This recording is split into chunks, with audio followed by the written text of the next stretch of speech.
Well, first launch it tomorrow, isn't it? Now, we're going to show you a photo here, Una. Do you remember this moment with Sir Edmund Hillary? Oh, gosh, yes. Right at the top of Everest there, Yeah. just something there. Well, in a minute, we'll be speaking to Molly Hughes, who in 2012 summited Mount Everest successfully from the south side via Nepal. Makes your stomach go, that. What a journey, what an adventure. Goodness me, looking forward to chatting in a second there, Molly. But first, Anita Rani has the story of an expedition that didn't run as smoothly.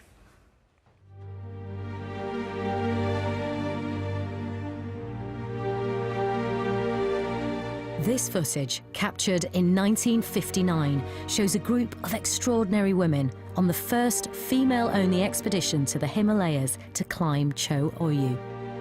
At over 8,000 metres, it's the 6th highest mountain in the world. Within 8 weeks of this being filmed, 2 of the women and 2 Sherpas would be dead. The expedition was filmed by British research scientist Eileen Healy. Now, Eileen was already a keen mountaineer in her spare time, but she'd never undertaken an expedition as dramatic as this. Eileen died in 2010, just before her 90th birthday. Her husband and son share her passion for the outdoors. She absolutely loved being on mountains, and climbing was very much a part of her life. John, this was in the 50s. Very unusual for a woman at that time to be out there doing stuff like this. It seemed to her so natural, I think, and she was the kind of person who just wouldn't let convention get in her way at all. The expedition leader was French designer Claude Kogan, who had unsuccessfully attempted the peak with a man before. There were 10 others, including the 2 teenage daughters of Sherpa Tenzing Norgay, who'd accompanied Sir Edmund Hillary on their conquest of Everest. It wasn't straightforward at all, was it? No, not at all. The timing was a big challenge, and they had to wait until the end of a monsoon to get a window of opportunity to make a push to climb to the summit before the winter snows began. With base camp at nearly 6,000 metres, more than 4 times the height of Ben Nevis, some of the group developed severe health problems.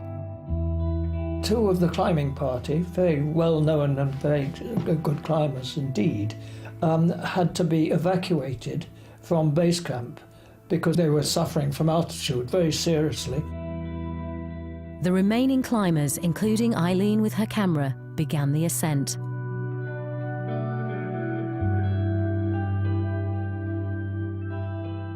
They made the ascent, they got to Camp 2, so how high up the mountain are the women now? At Camp 2, they're about 1,500 feet from the summit of the mountain. The end is in sight. Oh, yes. But they felt they had to get up, further up the mountain as far as they could, while there was any lull in the weather at all. Having failed to reach the summit before, Claude was desperate to push on. Accompanied by a Sherpa and Claudine van der Straten, she continued up the mountain. The others were due to follow. This beautiful footage taken by Eileen belies the dangers that the mountain posed and the tragedy that awaited. The weather broke disastrously. The mountain became covered with snow and huge avalanches came down. Contact was lost with the leading group. 2 of the Sherpas went to look for them, but were trapped by a further avalanche. One managed to free himself, but suffered terrible frostbite. Claude and Claudine were never seen again. Eileen was extremely sad, and her sadness really lay with the fact of the Sherpas who lost their lives, and particularly her own personal Sherpa. The climbers themselves chose to be there. The Sherpas didn't choose to be there. It was simply part of their job.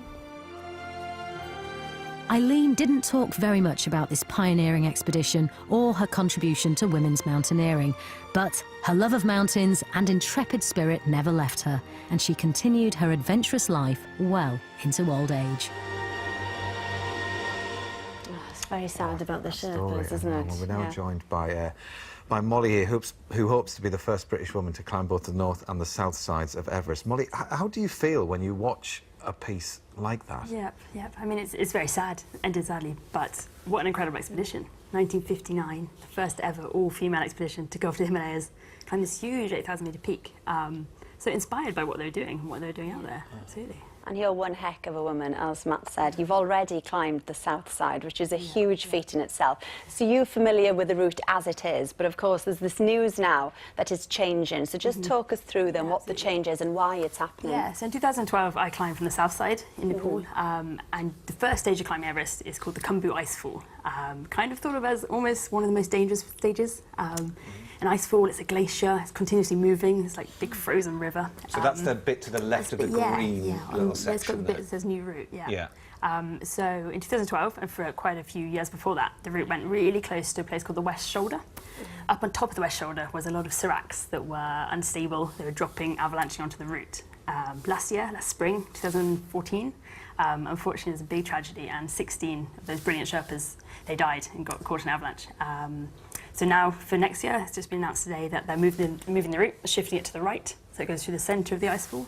Why would you have not taken that route anyway if it was really risky and that other option was there for you? Yeah, sure. So the route that goes through the centre is a lot longer, it'll take a lot more time. And the icefall is a dangerous place. It's not somewhere you want to spend too much time. It's kind of somewhere you want to get in and out of. Right. So when you did that section then of the climb, did you think, oh, this is the worst bit, and if I get through this, then the rest is going to be marginally better? Yeah, I mean, yeah, kind of. But in a way, you're on Everest, you kind of yo-yo up and down the mountain.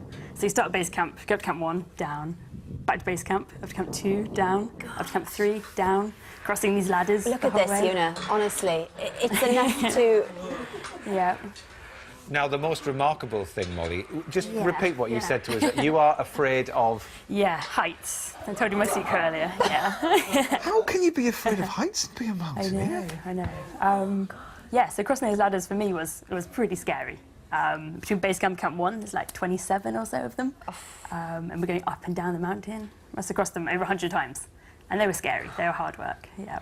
So you did the south, but now this young lady wants to conquer the north side, Una, which will be incredible when you've done it. Yeah, but if the south side was so difficult, I mean, what keeps you wanting to go back and do the north side, which, by the way, is much harder, isn't it, than the south side?